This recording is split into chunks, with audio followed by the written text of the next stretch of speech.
If you know anything about Trover Saves the Universe, it's that it's the brainchild of Justin Roiland, the creator of Rick and Morty. The game's promotional materials do everything possible to sell Roiland's brand of humor, while the trailers barely even show you a fraction of a second of actual gameplay. Trover Saves the Universe is marketed as the Roiland Comedy Power Hour first and a video game second. But the most amusing part about this comedy game is the irony that Roiland's endlessly rambling performances are the least engaging part of the game, and that it's largely saved by the unsung work of everyone else involved in the project putting together an actually decent platformer.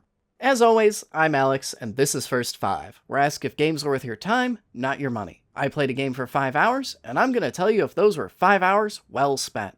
And today we're going on a naughty cosmic adventure in Trover Saves the Universe. I'm starting to wonder if there's just something wrong with my sense of humor, because I'm now 0 for 2 on comedy games that a significant portion of the rest of the world seems to think are hysterical, but barely produced a chuckle out of me. It's a bit of an existential crisis, guys. Like, I still remember how to laugh, right? Please, somebody, put some John Mulaney on. I need to be reminded that I still have a beating heart and I'm capable of laughter. But if you've seen Rick and Morty, you pretty much know exactly what you're in for with Trover Saves the Universe. Crass romps through the most fucked up situations Roiland could think to put you in, scenarios so bad that you can't help but die laughing at just how south they've gone. But unfortunately, Trover Saves the Universe is no Rick and Morty. The style of humor is exactly the same, but there's still something missing. Rick and Morty's humor usually has something behind it to give it some bite. Science fiction tropes to upend, strong character personalities to mine for jokes, or running plot arcs to take advantage of. And Trover Saves the Universe doesn't have anything like that. Instead, it feels like the game thinks that if it swears enough, it'll make you giggle. What the fuck? We got you. You're fucked now. You're totally fucked. Who the hell are you? We're clones of Glorcon. Can't stop us. There's tons of us. There's a whole bunch of us, and we're gonna kill you. We're gonna murder you. And just...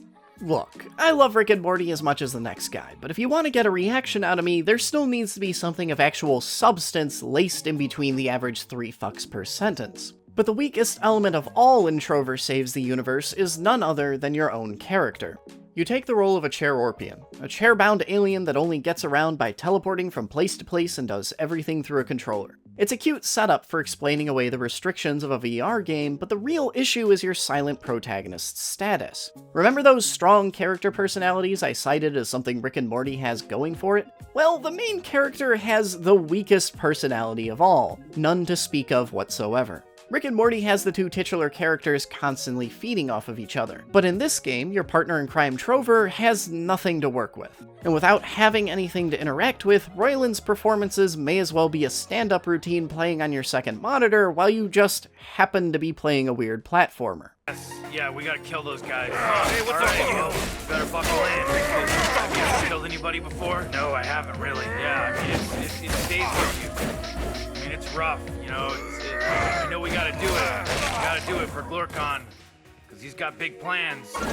But like, you know, it's gonna stay with you. But on that note, the platformer itself is pretty enjoyable. I can only imagine how the game plays in VR, but even for those like me who haven't jumped onto the bleeding edge of technology, I can say that there's still some worthwhile fun to be had here. Technically, you control both Trover and the chair-orpian. As the chair-orpian itself, you're relatively stationary, more or less an old Resident Evil camera. But you also have full control over Trover, who runs around and does all the usual platforming stuff. And whenever Trover reaches one of these blue pillars of light, you can teleport over to him and get a new camera angle. This setup feels a little weird and uncomfortable at first, but after about an hour it becomes natural, and it actually creates a neat little dynamic you won't find in other platformers. The forced perspective still creates occasional hiccups where you misjudge a jump, especially with smaller platforms, but by and large, I found that having to manage both characters at once made Trover's otherwise average platforming stand out. This becomes most notable once you get the throw skill about halfway in, which allows you to pick up and toss any objects that happen to be lying around, including many that can be used as weapons. Up until this point, combat was mostly just a matter of mashing a single attack button and dodging projectiles. Pretty standard, even underwhelming fare. But once you get the throw ability, you start working like a fighting game puppet character that can summon a buddy, simultaneously tossing a pike at one enemy while guiding Trover over to go chop up another.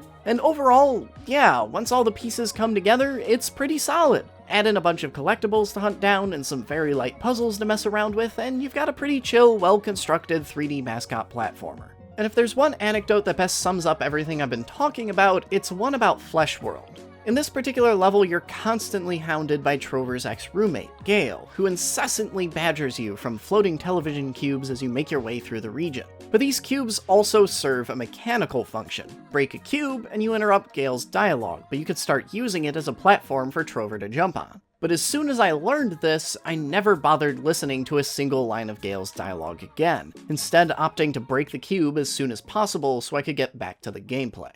But it's time to ask the million-dollar question. What do you get out of 5 hours with Trover Saves the Universe? I went through this one at a pretty leisurely pace, and I still made it to the credits after around 4 hours, so you can definitely get a complete experience out of the game. Whether I'd call that experience fulfilling, however, really depends on your priorities. If you're here purely for a good laugh, you'll be better served just watching Rick and Morty reruns, but if you want a chill little platformer or a VR game, you could do far worse than Trover Saves the Universe, and in that respect, it's good enough to warrant a mild recommendation. But it's kind of a shame because everything genuinely entertaining in this game revolves around the black hole that is Roiland, and in order to extract that enjoyment, you have to almost go out of your way to ignore him, like trying to escape from a particularly stubborn street merchant that will just keep talking until you finally buy something to make them go away. But if you can put up with the 4-hour-long rambling monologue, there's some fun to be had here. But before you become convinced that I just don't like comedy, you should check out my review of Deltarune, a game that did get me to laugh quite regularly. And if you just want a zany, knee-slapping good time, check out my review of Overcooked 2. Either way, I hope you enjoyed this First 5 review. If you did, maybe consider hitting that subscribe button. If you're looking for games that value your time and don't pad themselves, I'm your guy. Thanks for watching this far, and I'll see you all next week.